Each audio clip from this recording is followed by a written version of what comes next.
Good afternoon. This is Mike Poore and Paul Stolt. Paul is our communication director for Bentonville School District, and I'm the superintendent. And we're taking part in the United Way Poverty Challenge. Paul, I appreciate you partnering up with me and jumping into this. What motivated you to say, yes, I do want to do this? Well, I think one of the main motivations was the years I spent in a classroom, I never really understood what it was like to be hungry and feel hungry all day long.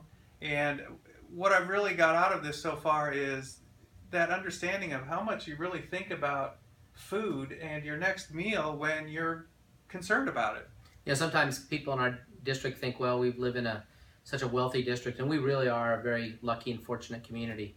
But we have 30% of our kids on free reduced lunch, and you think 30% of 16,000, and all of a sudden you say, whoa. And then when you go through what we're going through right now of actually living off of a financial amount of money that matches up with what most people are doing, that are in that free and reduced lunch category, $5 a day, what are some of the hard choices you're making? Well, one of the hardest choices I realized last night that I had to count my slices of bread.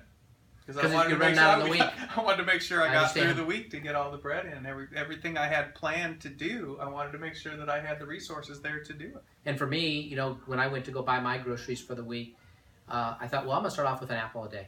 Because that's such a thing that I could write within my blog or tell the story that an apple a day, to kind of keep everything away and be positive. And I had to quickly give it up. It just wasn't going to be a part of it. So the one fresh vegetable fruit I got are carrots, and I'm eating carrots everywhere, but I'm almost out of those, so now I'm having to ration that too, which, it just shows you scarcity kind of causes a lot of different decisions. Yes, having that awareness of food insecurity, I think from the very beginning made you start thinking about, wow, what am I going to do? What is my diet going to look like over the next week when I only have a limited number of resources to apply to food acquisition? Now we're halfway through the challenge, and I think I can say, for me, I'm glad my wife and I are doing this, that Marianne and I are doing it. But I also know that we've got the rest of the week to do, and really we have another target as a part of the United Way Poverty Challenge, and that's, this with a virtual food drive that we're going to push this week and next week. It's a pretty simple thing to do. How do people help us? It's very simple. They just need to go to UnitedWay, NWA.org, and /give and put Bentonville Schools Virtual Food Drive into their comment section when they make a donation.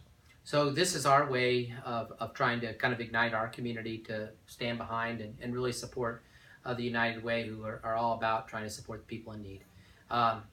We appreciate you paying attention to this video blog, and we'll look forward to continued communication throughout the week. Thank you. Thank you.